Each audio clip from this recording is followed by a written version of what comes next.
responsibility for international trade, industry, and commerce, I rise with your leave, Mr. Speaker, for the third time in this House, to make a brief statement on the trade-related case that has been filed by the government of Belize against the government of St. Kitts and Nevis regarding the importation of brown sugar from 2 non-CARICOM member states. After being officially notified of this matter by the Solicitor General, Mrs. Simone Bullen Thompson, on Monday, October 5th, 2020, I would have received from the SG at that time the e-filed originating application and notice of service that was sent by the Deputy Registrar and Marshal of the Caribbean Court of Justice. The claim had been filed on September 30th by the State of Belize against the Federation of St. Kitts and Nevis and the Republic of Trinidad and Tobago, with the intention of commencing proceedings against these two countries pursuant to 1, Article 211, Section 1, Subsection A, 213 and 216 of the revised Treaty of Chaguaramas, and also Article 13A and B and CVI of the Agreement establishing the Caribbean Court of Justice, and Part 10 of the CCJ Originating Jurisdiction Rule 2019. I would have first notified this Honorable House of the lawsuit on October 13, 2020, during a sitting. At that sitting, I would have informed the House of the background of the case in which St. Kitts and Nevis had been accused by Belize, along with Trinidad and Tobago, of importing sugar from Guatemala and Honduras without the application of the common external tariff known as the CET to those goods. In other words, the state of Belize was alleging that St. Kitts and Nevis had allowed these imports from Guatemala and Honduras to occur without the necessary taxes being paid, as befitting goods that are not produced in CARICOM. The period in question was November 2018 to June of 2020, during which time Belize had alleged that our federation had imported some 975 metric tons of such sugar imported from Guatemala and Honduras free of duty. Mr. Speaker, at this point, I again wish to remind the House of several key facts which we should consistently bear in mind on this matter. 1. The government of St. Kitts and Nevis does not import sugar into the Federation. Any importation of sugar by government would have been brought to an end in 2014 when the supply office was closed. 2. The state of Belize can never dictate to the people of St. Kitts and Nevis the countries from which we can or cannot import sugar.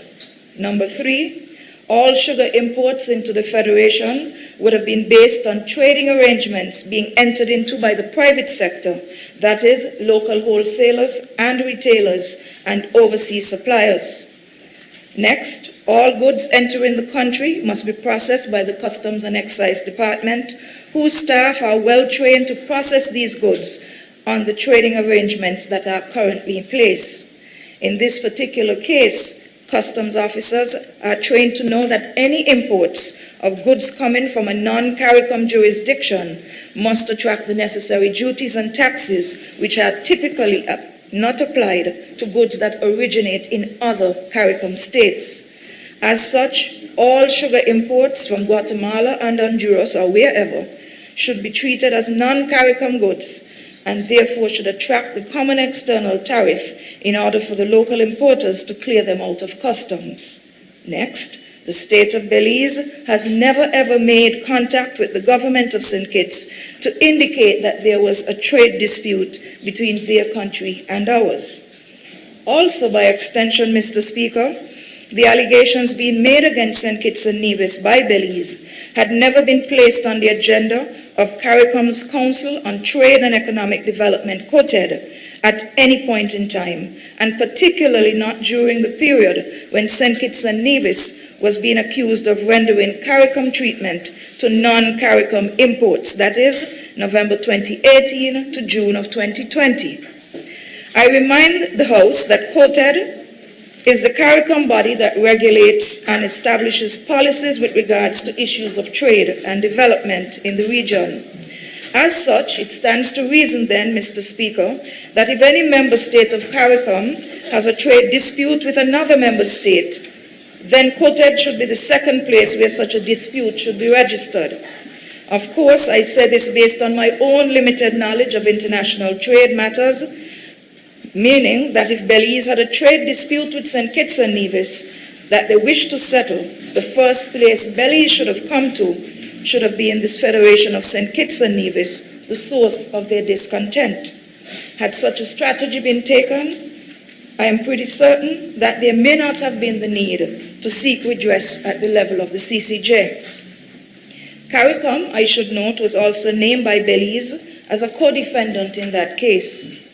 The source of the evidence, as presented by Belize, appeared to have been simply an online database which the government of Guatemala had been publicizing.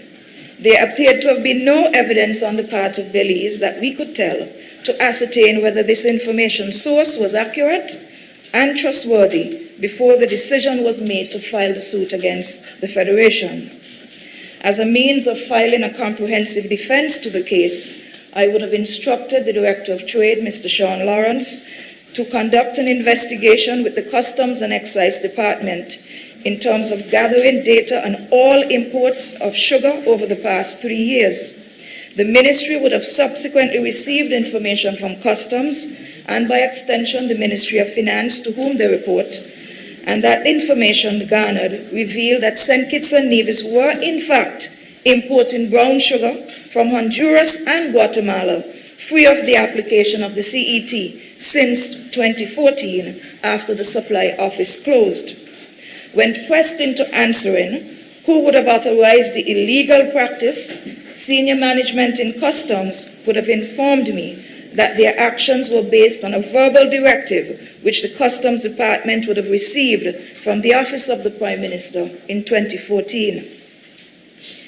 On December 16, 2020, Mr. Speaker, during my presentation on the 2021 budgetary allocations, I would have used the opportunity once again to update the House on the status of the case filed by Belize against St. Kitts and Nevis.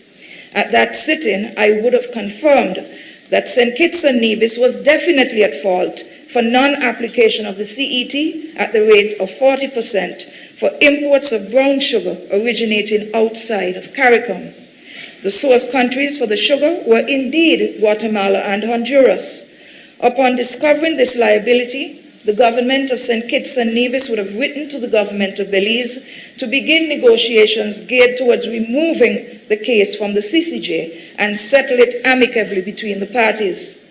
The key features that we would have committed to in that request included A, immediate reapplication of the CET on all non-CARICOM sugar imports at the established rate of 40%, and B, settlement on terms of reference insofar as the implementation of a monitoring mechanism that ensures that there will be no future suspension of the CET on non-CARICOM brown sugar unless done with justification via the appropriate derogation application to the CARICOM Secretariat and quoted as per the provisions of the revised Treaty of Chaguaramas.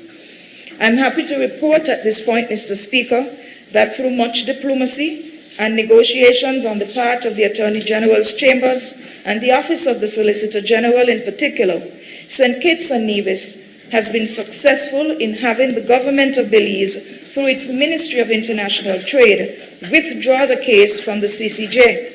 I am equally pleased to report that this discontinuance and out-of-court settlement were ably executed without any financial burden whatsoever on the government and taxpayers of St. Kitts and Nevis. I repeat, I am happy to report that this entire matter has been settled without any financial burden whatsoever on the government and taxpayers of St. Kitts and Nevis, contrary to the local political chatter, the innuendo, and the conjecture that has surrounded the case.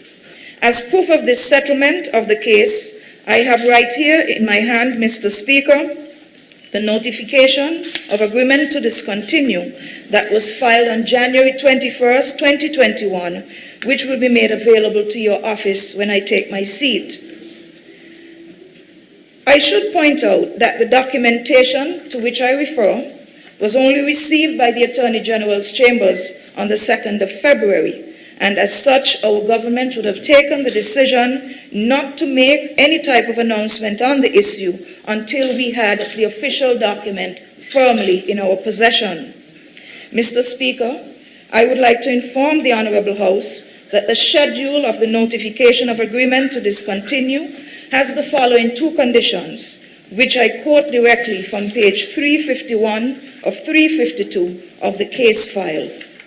And they read, 1, pursuant to Part 16.2, Section 1 of the Caribbean Court of Justice, Original Jurisdiction Rules 2019, we, the solicitors of record for the claimant and the first defendant in this originating application, notify this Honorable Court that the parties have agreed to discontinue proceedings. And 2, pursuant to Part 16.2, Subsection 2, the parties give further notice that subject to any alteration or suspension of the CET approved pursuant to Article 83 of the revised Treaty of Chaguaramas, the first defendant will impose the common external tariff of 40% on the imports of brown sugar from extra-regional countries. Having said that, Mr. Speaker, our Team Unity government is indeed grateful that this matter has been quickly and amicably settled. We sincerely trust that our government will never be placed in such a precarious situation again as a result of clear violations of the terms of the revised Treaty of Chaguaramas. Our government appreciates the open-mindedness of the government of Belize in agreeing to remove the case from the CCJ and in also agreeing to settle the matter without compensation of any sort to the government of Belize.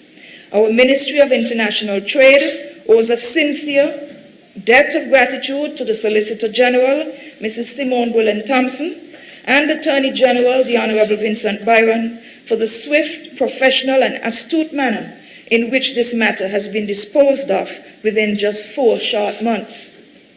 In closing, Mr. Speaker, I'm pleased to announce the following. 1, there will be a meeting of COTED tomorrow, Friday, February 19th, for the express purpose of finalizing the draft terms of reference that outline the mechanism by which sugar imports in the region are to be monitored.